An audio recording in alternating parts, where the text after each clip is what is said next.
Beta और gamma function. फिर हमने उसके बाद पढ़ा था ट्रांसफॉर्मेशन ऑफ बीटा फंक्शन, ठीक है। उसके बाद हमने पढ़ा था कि बीटा फंक्शन का ट्रांसफॉर्मेशन जिसमें लिमिट क्या हो, 0 टू इंफिनिटी है, ऐसा पढ़ा था, x to the power n minus 1 upon 1 plus X to the power m plus 1 dx। उसके बाद आता है डिरिचलेट इंटीग्रल। अब इसमें ऐसा क्या है, यानी एक ऐसा इंटीग्रल जिसमें हम बीटा गामा फंक्शन का यूज करके इंटीग्रल को इवैल्यूएट करेंगे। समझ में आया? तो क्या कहा गया कि यदि if L, M, N are all positive integer, यदि ये कैसे हैं, पॉजिटिव इंटीजर्स हैं,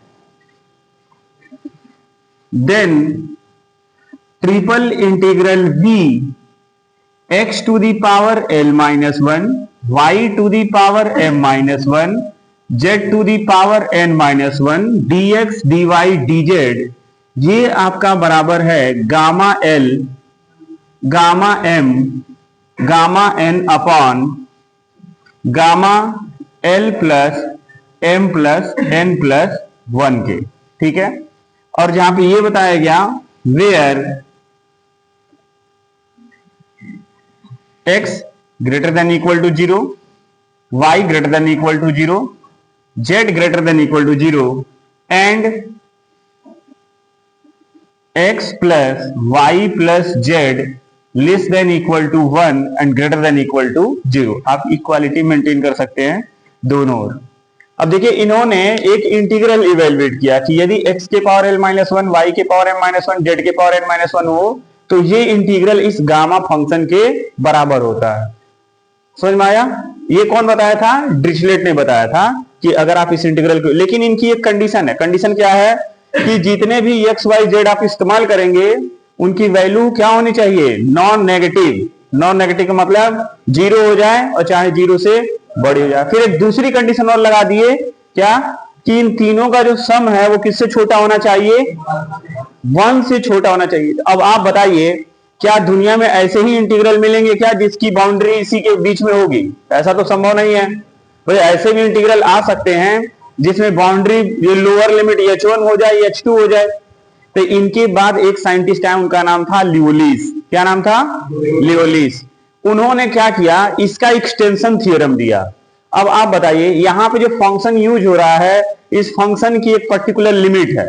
क्या है? जैसे मान लीजिए x to the power 5 y square z to the power 10, इसी टाइप का फंक्शन रहेगा तभी आप इस इंटीग्रल में रख पाएंगे। समझ में आया? मान लो ऐसा इंटीग्रल ना हो तो इंटीग्रल आपका यदि x square y cube z to the power 5 upon x plus Y plus Z plus 1 का होल क्यूब, इस तरीके का इंटीग्रल हो तो वो तो इससे सॉल्व नहीं हो पाएगा। यहां कहीं फंक्शन आपको दिख रहा है एफ टाइप का कि जहां पे आप आर्बिट्रेरी फंक्शन रख पाए, ऐसा इसमें है ही नहीं। इसलिए डिरिचलेट का ये जो मेथड था ये सिर्फ कुछ ही फंक्शन के लिए रह गया और इसका एक्सटेंशन कौन किए? लियोलिस किए। अब ध्यान से समझिए, जैसे मान लीजिए आपको ऐसा इंटीग्रल दिया हुआ है, triple integral v dx dy dz, और आपको डिरिचलेट के मेथड से सॉल्व करना है। तो सबसे प्राइमरी कंडीशन क्या है कि भाई आप गामा तो लगा लोगे। देखिए यहां पे 2 लिखा है, यानी 2 को हम लिख सकते हैं 3 माइनस 1, यानी l की वैल्यू क्या आ जाएगी? 3। यहां पे m की वैल्यू क्या आ जाएगी? 4 आ जाएगी। 4 माइनस 1 इज 3। फिर यहां पे m की वैल्यू क्या, n की वैल्यू क्या आ जाएगी? 6। आप रख लेंगे, लेकिन ये भी तो देखना पड़ेगा क्या इन तीनों का सम 1 से छोटा हो रहा है? क्या बाउंड्री कंडीशन यही दिया गया है? अगर ये नहीं दिया जाएगा तो ये इंटीग्रल अप्लाई नहीं होगा। इसी को एक्सटेंड किए कौन? लियोलिस। और वहां पे इन्होंने एक फंक्शन यहां पे इंट्रोड्यूस किया जिसको लिखा कि ये function x plus Y plus Z का फंक्शन होगा, ठीक है। और फिर अगर यहाँ पे आप फंक्शन इंट्रोड्यूस कर रहे हैं तो उस फंक्शन का यहाँ पे इंटीग्रल इंट्रोड्यूस होगा। और जो इन्होंने डिरिचलेट ने 0 से 1 तक की लिमिट को फिक्स कर दिया था, उन्होंने लिखा कि आप एक आर्बिट्रेरी पॉइंट h1 ले लेंगे और यहाँ पे एक आर्बिट्रेरी पॉइंट क्या ले लेंगे? h2 ले लेंगे। और फिर उसको हम क्या करेंगे? इंटीग्रल ट्रांसफॉर्म करेंगे और इस तरीके से एक गामा फंक्शन और एक छोटा सा इंटीग्रल रहेगा जिससे आप किसी भी तरीके का यहाँ फंक्शन दिया रहेगा तो वो सॉल्व हो जाएगा। तो अगले में अभी हम उसको ये पहले नोट कर लीजिए, इसके बाद फिर हम अगला लिखवा रहे हैं जिसमें आप लियोलिस एक्सटेंशन पढ़ेंगे, ठीक है। बेटा तुम लोग बीच बीच में बोलो मत, मान लो तुम्हारा ही नाम लिखा जाए और वही गलत लिख जाए तो बिल्कुल गुस्सा आएगा कि देखो हमारा नाम गलत लिख दिए हैं। जैसे मार्कशीट में एक आधा इधर उधर हो जाता है तो कितना परेशानी होती है चेंज करवाने में, है कि नहीं। तो अब हम लोग भाई इनका नाम लिख दिए ठीक से, Liouville's extension of Dirichlet integral. फिर सब क्या लिखा जा रहा है, यदि if L M and are positive integer then triple integral V F of x plus Y plus Z. फिर यहां पे लिखा रहेगा X to the power L minus one, Y to the power L minus one, Z to the, यहां पे L के बाद से एम लिखेंगे, एल एम और एन, ठीक है, dx dy dz। अब यहां पे आ जाएगा gamma L, gamma M, gamma N upon gamma L plus M plus N, ठीक है, integral h1 to h2 F U u to the power l plus m plus n minus one du, ठीक है, where जहां पे x greater than equal to 0, y greater than equal to 0, z greater than equal to 0 and h1 is less than x plus y plus z is less then h2। यहां पे आप equality लगा सकते हैं। अब देखिए क्या बदला यहां पे, ये इंटीग्रल है वो इसके बराबर होता है और एग्जाम में ज्यादातर इसी से पूछा जाता है, ठीक है। आपको ऐसे फंक्शन दिए जाएंगे जिसमें इसका यूज होगा। अब देखिए यहां पे फंक्शन आ गया है F X plus Y plus Z का। अब देखिए एक तरीका है कि अगर आप समझे कि यही यू है तो देखिए यही आया यहां पे एफ यू, मतलब कि अब लियोलीज ने एक्सटेंशन तो किया, लियोलीज ने क्या किया, एक्सटेंशन दे दिया, लेकिन एक्सटेंशन में भी एक क्राइटेरिया लगा दिया कि जो आपका फंक्शन होगा वो एक्स वाई जेड का फंक्शन नहीं होगा, X plus Y plus Z का फंक्शन होगा।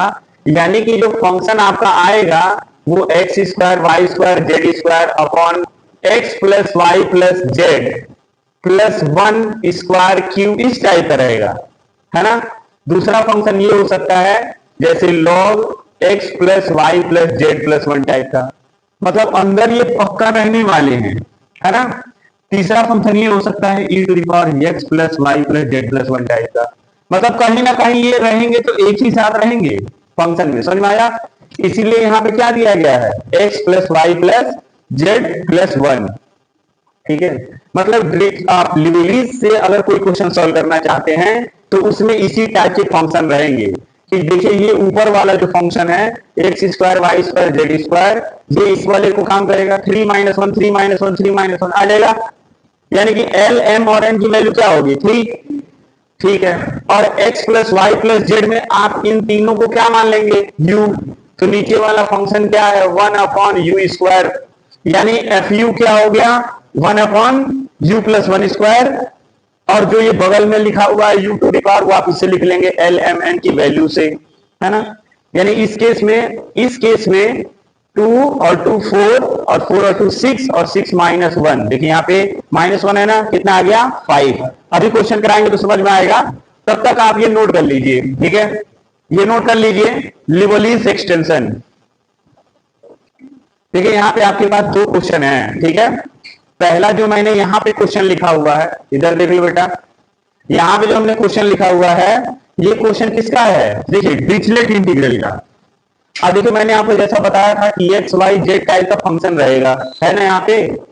अब इसका पावर क्या लिख सकते हैं 2 minus one, Y to the power 2 minus one और Z to the power 2 minus one. देखिए बाउंड्री एज इट इज दी हुई है, हमें कोई दिक्कत नहीं है, यानी ये सॉल्व होंगे डिरिचलेट से। अब आते हैं दूसरे क्वेश्चन में, देखिए यहाँ पे कैसा फंक्शन दिया हुआ है x plus Y plus Z plus one का होल क्यूब, वही टाइप है f of x plus Y plus z x to the. अच्छा आप देखिए एक चीज नहीं दिख रहा होगा, x to the power l minus one, Y to the power m minus one, Z to the, ये नहीं दिख रहा है ना बेटा। दीर्घ दृष्टि जानते हो ना, तो दीर्घ दृष्टि लगाओ और वो दिखेगा यहाँ पे। कैसे दिखेगा, नहीं दिख रहा है ना। अब देखो, अब हमारी आंख से देखो, हाँ ध्यान से समझिए, x to the power 1 minus one क्या लिखा हुआ है 1 माइनस वन कितना होता है 0, और x के पावर 0 कितना होता है, इसीलिए नहीं दिख रहा था क्योंकि 1 हम लोग लिखते ही नहीं है, समझ में आया। ऐसे ही y टू दी पावर क्या है 1 माइनस, और z टू दी पावर क्या है यही छिपा हुआ है, यहाँ पे दिख नहीं रहा है। जब दिव्य दृष्टि वाला चश्मा लगाओ दिखेगा। समझ में आया? दिव्य दृष्टि किसके पास था? हाँ, ये पात्र एक नाम लिए हैं। महाभारत में एक पात्र थे संजय, जो धृतराष्ट्र को सुनाते थे देख देख करके। हाँ, नहीं, जो श्रीमद् भगवत गीता की पहली लाइन है, धर्म क्षेत्रे कुरुक्षेत्रे समवेता युष्वा मामकाश्चा पांडव सेवा किम कुरियंत संजय, यही लाइन है ना, कि मेरे और पांडु पुत्रों के बीच युद्ध की इच्छा रखने वाले हे संजय बताओ युद्ध क्षेत्र कुरुक्षेत्र में क्या कर रहे हैं। तब बोलता है संजय उवाचा, फिर संजय बोलता है ना। चलिए, वो हस्तिनापुर में बैठे थे दिल्ली में, अब कहां बता रहे थे? कुरुक्षेत्र। वहां से 140 किलोमीटर दूर है, और सोचिए यहां से बैठ के वहां देख ले रहे थे, वो भी रात घर के अंदर, क्या आंख होगा, है ना। चलिए, तुम लोगों को यहीं बैठ के बोर्ड पर नहीं दिख रहा है, नहीं, ये भी यहाँ की है सॉल्यूशन। हाँ, कोई बात नहीं, इधर देखिए। हाँ, साइलेंट देखो। अब ये क्वेश्चन है आपके पास, ये बाउंड्री जो गई हमारे पास, हमें ये भी पता है कि डिरिचलेट हीट लगाना है, तो सबसे पहले आपके लिखेंगे वी नो दैट। नहीं जानते हो तब भी लिख देना वी नो दैट, बहुत बड़े ज्ञानी लोग। ट्रिपल इंटीग्रल, फिर यहां लिखेंगे x to the power l minus one, y to the power m minus one, z to the power n minus one, dx dy dz किसके बराबर है? ये गामा l, गामा m और gamma n upon gamma l plus m plus n plus 1 हो गया। अब इसी integral को इस पे सेट कर देंगे। देखिए, x to the power 2 minus one, y to the power 2 minus one, z to the power 2 minus one, dx dy dz। l m n की वैल्यू है gamma 2 gamma 2 gamma 2 upon 2 plus 2 plus 1 है ये। तो इसको gamma 2 की value कितनी होती है? फैक्टोरियल 1, और फैक्टोरियल 1 की वैल्यू होती है 1, और अपॉन नीचे क्या आ जाएगा? गामा। गामा 7 का कितना मतलब होता है? 6 फैक्टोरियल। क्यों? क्योंकि आपने पढ़ रखा है कि यदि n इंटीजर हो तो gamma n plus 1 n factorial के बराबर होता है, और 6 फैक्टोरियल का कितना मतलब होता है? 720। बेटा 420 नहीं आया, 720, 720। अब ये कैसे निकला है? 6 इंटू 5 इंटू 4 इंटू 3 इंटू 1। इसमें किसी कोई दिक्कत है? ठीक है, तो देखिए ये इंटीग्रल कितने आराम से सॉल्व हो गया। अब बेटा एग्जाम में बड़ा सा क्वेश्चन देके भाग मत जाना, देखो इसमें कोई दिमाग लगाने वाली बात है? बड़े आराम से आप इसे सॉल्व कर सकते हैं। तो इसके बाद ये पहले नोट कर लीजिए, फिर हम इसे सॉल्व करते हैं। कि जीवन में अगर सीख लेनी है तो किससे लेना है? कृष्ण से। भाई चलते रहो, नॉर्मल रहो, सबके साथ प्यार से रहो, और दूसरे हाथ में सुदर्शन चक्र लिए रहो कि जहां बदतमीजी किए तुरंत चल जाएगा। समझ गए? आप देखिए कृष्ण ने बहुत सारे युद्ध लड़े, और फिर दूसरी लाइन में क्या लिखा जाता है कि जो वहां की ग्वाल गोपियां थी उन्होंने लिखा रसखान ने भी लिखा हुआ है, और ब्रजभाषा में भी लिखा गया है कि छछरी भर छाछ पे नाच नचावे। छछरी का मतलब जानते क्या होता है? जैसे हाथ को ऐसे बनाओगे ना, तो इसमें जो जगह बना है इसे छछरी कहते हैं। और छाछ का मतलब जानते हैं क्या होता है? दही मठित घृत काढ़ लियो दाढ़ी दही छोई, मतलब दही को मठ करके उसमें से घी निकाल लिया जाता है, ये डेफिनेशन है उसका, और उससे जो रिमेनिंग पार्ट बचता है उसे क्या कहते हैं? छाछ। मतलब कृष्ण जी दही पर भी नहीं, किस पर लिखा देते उनको? छाछ रख लेते थे फर्जी का, और उस पर बंदा घूम रहा है, और जो पूरे ब्रह्मांड का मालिक है। ये आप सोचिए, थोड़ा सा इमेजिन करके एक बार देखिए, तब पता चलेगा कि जीवन कृष्ण के जैसा होना चाहिए, है ना। लेकिन हो गया ये। अगला जो क्वेश्चन है हमारा वो किस पे लगेगा? अभी जो क्वेश्चन लगाए थे वो था डिरिचलेट वाला, और ये जो क्वेश्चन है वो किस पे लगेगा? हाँ बेटा, लेबनीज नहीं, लिबोनीज एक्सटेंशन ऑफ डिरिचलेट इंटीग्रल। तुम लोग ऐसे फर्जी नाम रख रहे हो। अब देखिए यहाँ पे